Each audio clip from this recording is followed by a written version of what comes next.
sort of you have too. I mean, often you wind up speaking of Primo Levi when we visit together. And tell me about the haunted by him. Well, I know that he finally took his life. Right.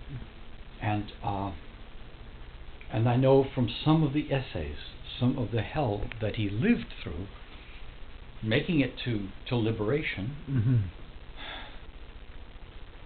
but perhaps never being able to shed that notion that he was condemned to depression and to loss and to disconnection from humankind. I found myself, everything that I read in that book of essays, I kept saying, here's a word from a soul who finally had to say, I can't stay this any longer. I do recall reading that he was depressed, aside from whatever personal psychological depression, he was depressed over the apathy of the world to the genocide. Yes. Yeah. And probably, this is conjecture on my part, probably to the ongoing genocides that were going on in the world. Which he was a professional chemist, right? Yeah. Yeah.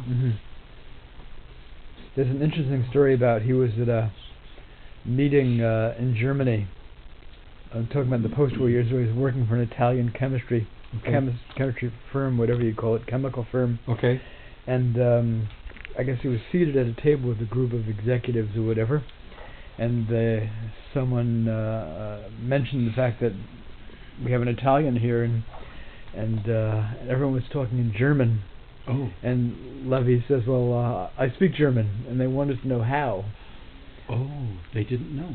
They didn't know that that he had been a camp, really? like an Auschwitz survivor or whatever at the time. Oh my! I don't know when this would have been, but right, perhaps 60s, 70s, sometime or other.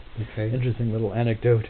Yeah. And if I recall correctly, I think he didn't tell them as to not embarrass them, because they would have been peers. They would have been in all the war generation, as to the fact that he had been like a slave laborer, Yes, right.